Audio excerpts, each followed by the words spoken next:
이때 걔가 주위의 걔 부피 팽창에서 일을 하면서 자기가 등원 과정에서는 내부의 에너지가 변하지 않죠.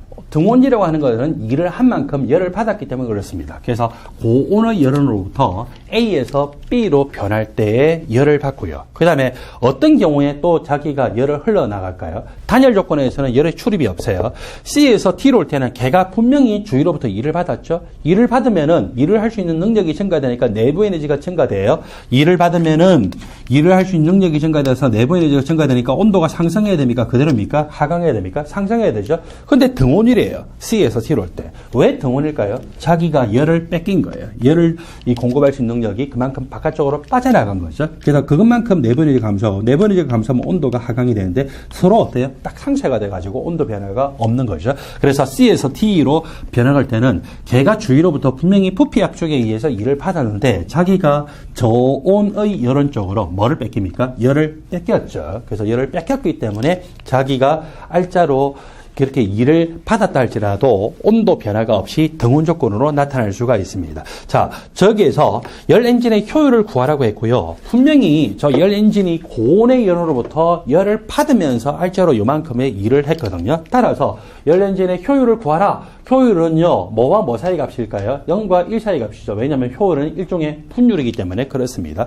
그러므로 걔가 주위로부터 열을 받았어요. 자, A에서 B로 변할 때 열을 받았어요. 열을 받았기 때문에 걔 입장에서는 이 값이 무슨 값일까요? 양수죠. 걔가 알짜로 주위한테 일을 했어요. 그래서 알짜 2 자체는 무슨 값이 됩니까? 음수죠. 앞에 무슨 부호를 쳐야 전체 양수가 될까요? 예, 마이너스 부호를 붙여야 된다고 했죠. 그래서 이렇게 표현되고 알짜 1이 동그라미 1번 끝에 표현됐기 때문에 그렇게 정리를 해보니까 전체적으로 열 엔진의 효율은 얼마나 됐냐라고 봤더니 이것은 1 빼기 고온분의 저온으로 표현됐고 이 고온이라는 게 바로 뭐냐면은 고온의 열원으로부터 열을 받을 때 그 온도예요. 그 다음에 저온이라고 하는 것이 저온의 열원 쪽으로 자기가 열을 뺏기죠. 열의 흐름은 항상 어디서 어느 쪽으로 생긴다고요? 고온에서 저온 쪽으로 생기기 때문에 그렇습니다. 그래서 이렇게 나타나고 고온과 저온의 차이가 크면 클수록 이 값은 얼마에 수렴할까요? 0에 수렴해서 전체 분율이 얼마에? 1에 수렴을 하겠죠. 그래서 분율이 더 커질 수가 있습니다. 열 엔진의 효율이 높아지기 위해서는 고온과 저온의 온도 차이가 더 커야 된다라고 볼 수가 있겠죠. 자, 이 카르노 순환에 의해서 원래 뭐가 나왔냐면은요. 앞에서 제가 소개했던 델타 S라고 하는 것은 인테그랄 T분의 DQ라고 하는 공식이 나왔답니다. 그래서 이게 어떻게 나왔는지는 여러분들 모르더라도 그 중간 과정에 보면 다음과 같은 것이 나와요. 자, 고온의 온도 분의 그때의 열 그리고 더하기 저온의 온도 분의 그때의 열 하면은 그 값은 얼마냐면은 0이에요. 이걸로부터 이 공식이 원래 유래가 되거든요. 그래서 이 공식이 한 번은 시험에 반드시 나와야 돼요. 물리든 간에 일반화하기든 간에 한 번 정도는 시험에 반드시 나와야 되고 저 공식을 여러분들이 이것과 함께 같이 암기를 하도록 하십시오. 자, 카르노 순환에서 우리가 마지막으로 한 가지만 더 이야기를 해볼까요? 자, A에서 B, C, D를 거쳐서 다시 A로 돌아오고 있는데 각각의 과정에서 등온 조건이 있고요. 그리고 단열 조건이 있어요. 등온 조건, 단열 조건이 있고 그 각각의 과정에서 일을 얼마나 했냐, 열의 출입이 얼마냐 계산할 수 있습니까? 일을 얼마나 했냐, 열 출입이 얼마냐, 일을 얼마나 했냐, 열 출입이 얼마, 그리고 일을 얼마나 했냐, 열의 출입량이 얼마냐라고 계산할 수 있어요. 더 나아가서 엔트로피 변화가 얼마인지도 계산할 수가 있겠죠. 자, 등온 과정일 때 이때는 일 얼마나 했답니까? 마이너스 nRT 곱하기 로가리즘 처음 부피분의 나중 부피. 처음 부피가 A의 부피, 나중 부피가 B의 부피. 그리고 등온 과정에서는요. 그때 내부 에너지 변화가 얼마이기 때문에 0이기 때문에 열은 바로 마이너스 W하고 똑같죠? 이 등온 과정도 마찬가지였어요. 마이너스 nRT 곱하기 로가리즘 부피분의 부피인데 처음 부피가 C의 부피, 나중 부피가 D의 부피. 그리고 열이 얼마나 됐냐 하면은 마이너스 W. 위에서 W를 구하고 난 다음에 여기다가 대입을 하면 되겠죠. 그리고 단열 과정에서는요, 볼 필요 없이 열의 출입 자체가 제로입니다. 그때 단열 과정에서는 열의 출입 자체가 제로이기 때문에 이것이 일 얼마나 했냐라고 하는 것이 뭐하고 똑같다고 있어요? 내부 에너지 변화하고 똑같다고 했죠? N 곱하기 CV 곱하기 델타 T로 계산할 수가 있습니다. 여기도 마찬가지로 N 곱하기 CV 곱하기 델타 T로 계산할 수 있죠.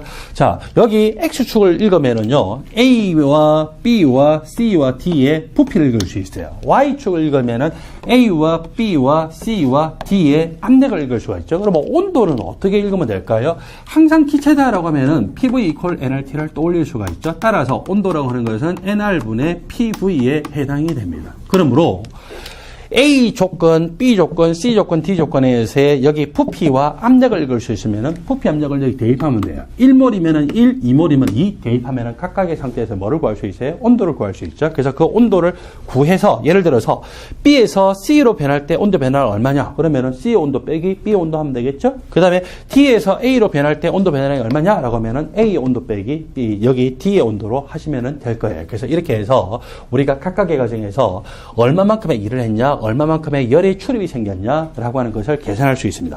엔트로피 변화도 계산할 수 있죠. 여기 A에서 B로 바뀔 때 등온 변화 과정입니다. 엔트로피 변화라고 하는 것은 얼마입니까? NR 곱하기 로가리즘 처음 부피분의 나중 부피. 밑에 등온 과정 C에서 D로 변화될 때도 엔트로피 변화는 얼마냐? 몰조 곱하기 기체 상수 곱하기 로가리즘 처음 부피분의 나중 부피. 처음 부피는 C의 부피, 나중 부피는 D의 부피. 그리고 단열 과정에서 우리가 기본적인 공식 엔트로피 변화라고 하는 것은 어떻게 계산한다고요? 인테그럴 T분의 dQ라고 이야기했잖아요. 자, dQ라고 하는 것은 일단 열의 출입량인데 단열 조건에서는 열의 출입량 자체가 얼마입니까? 제로죠. 따라서 단열 과정에서는 무조건 뭐라고 생각하면 됩니까? 이렇게 엔트로피 변화량 자체가 얼마다? 제로다라고 생각하셔서 문제를 푸시면 됩니다. 이렇게 우리가 연력학에 관해서 전체적으로 정리를 해봤습니다. 여러분들 교재 이번엔 69쪽으로 갑니다. 69쪽에 가니까 기체와 기체의 성질이 나타나고 있다. 그죠? 자, 기체와 기체의 성질에서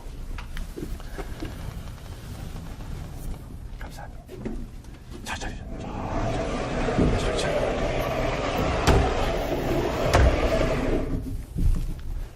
기체 하면은 여러분들이 첫 번째로 떠올라야 되는 것이 무슨 공식이 떠올라야 돼요? 항상 PV 이퀄 nRT. 그 다음에 두 번째로 기체에 설 때 떠올라야 될 것이 5가지의 법칙이에요. 첫 번째 보일의 법칙, 두 번째 샤르르 법칙, 세 번째로 아보가드로 법칙, 네 번째 돌턴의 기체 푸브납 법칙, 다섯 번째 그레임의 기체 확산 또는 분출의 법칙입니다. 자, 우리가 그 법칙들을 공부하는 와중에 각각 포인트적인 내용들을 볼까요? 압력이라고 하는 것은 단위 명단 가해지는 힘입니다. 이것을 기체의 압력을 액체 기동의 높이로 나타내면은 액체의 밀도 곱하기 중력 가속도 곱하기 액체 기둥의 높이로 표현할 수가 있습니다. 이것이 시험에 일반 화학에서 반드시 한 번은 나와야 되는데 제대로 아직 나온 적이 없어요. 그래서 반드시 여러분들이 암기를 하도록 하십시오. 물론 부분적으로는 그 액체의 높이로 해서 나타난 압력이 표현될 수가 있어요.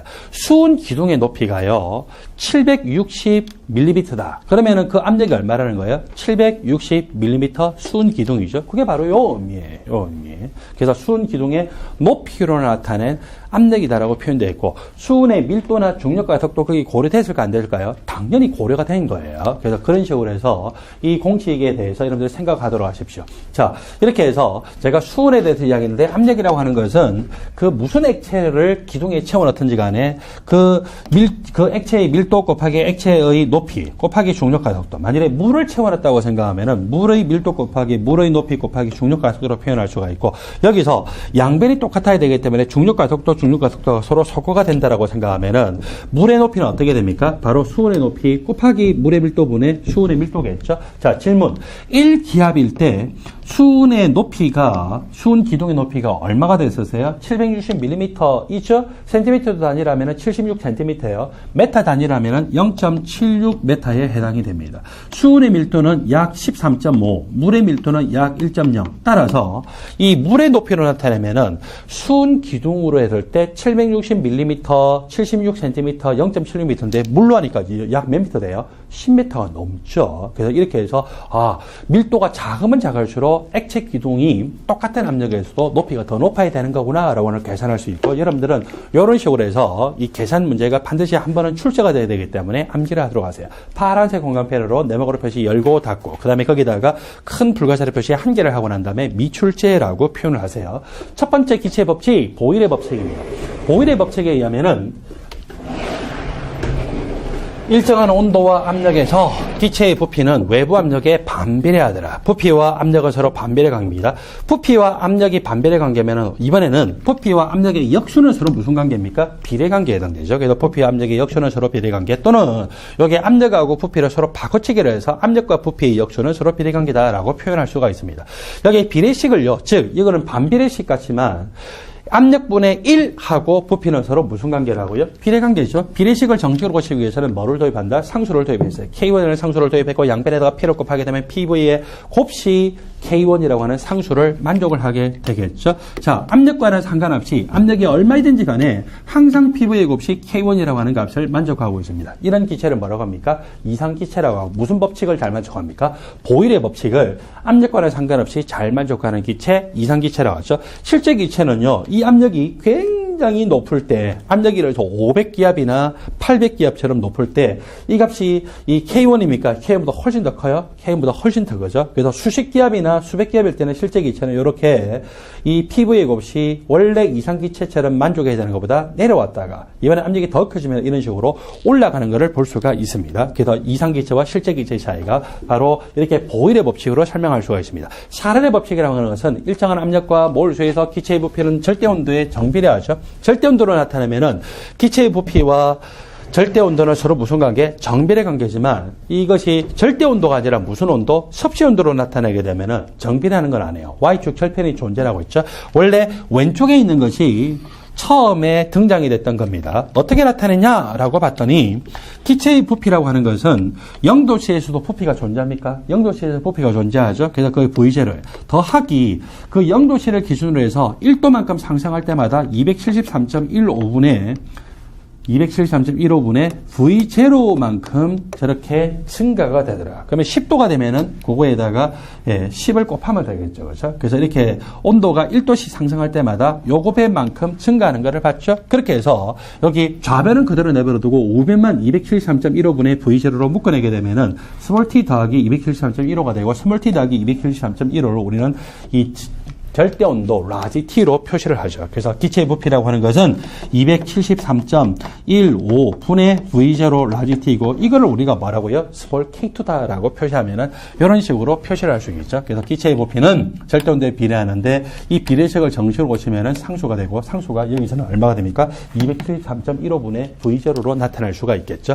자, 이렇게 이 그래프 절대 온도로 표현하면은 정비례하는 그래프고 섭씨 온도로 표현하면은 분명히 0도씨에서 기체의 부피가 존재하죠. 거기다가 온도가 점점 더 낮아져서 마이너스 273.15 도씨, 즉 절대 온도로 되면 0켈빈이 되면은 기체의 부피가 얼마? 제로로 표현될 수가 있죠. 밑에 그래프와 위에 그래프의 차이가 뭐냐면 Y축 절편에 달라요. Y축 절편을 볼 때 밑에 그래프보다 위에 그래프가 약 몇 배입니까? 2배죠? 2배라고 하는 것은 0도씨에서의 부피가 몇 배라고요? 2배. 0도씨에서의 부피가 2배가 다르면 어떻게 하면 될까요? 기체의 종류에 따라서 약간은 영향받겠지만 일반적으로 기체의 종류에 상관없이 1몰이라면 부피가 비슷하잖아요. 기체 몰수가 몇 몰일까요? 2몰일 가능성이 많겠죠? 그래서 그런 식으로 여러분들이 데이터를 해석을 하시면 됩니다. 그래프를 해석을 하도록 하세요. 아보가드로의 법칙이다 라고 하는 것은 기체의 부피는 몰수에 정비례합니다. 몰수가 많으면 많을수록 기체의 부피가 큰데 몰수가 만약 0이다. 기체가 하나도 존재하지 않으면 기체의 부피는 얼마일까요? 당연히 제로겠죠. 그래서 몰수와 부피가 서로 정비례하는 관계를 나타내고 있다. 이렇게 해서 종합적으로 정리해보면은요, 보일의 법칙을 봤더니, 보일의 법칙은 기체의 부피와 압력이 서로 무슨 관계? 반비례 관계. 근데 기체의 부피와 압력의 역수는 서로 비례 관계. 그리고 이 압력과는 상관없이 PV의 곱은 항상 무슨 값이더라? 일정 값이더라. 그게 무슨 기체라고요? 이상기체. 실제 기체는 압력이 예를 들어서 수십 기압이거나 100기압, 200기압이 되면은 이상기체보다 더 작아져요. 왜냐면 기체 분자간의 인력 때문에. 그 다음에 800기압이나 1000기압 값이 너무 커지게 되면은 그때는 기체 자체의 부피로 인해서 더 이상 압축이 되지 않죠. 따라서 반발력이 정하면서 예상보다 더 크게 나타날 수가 있습니다.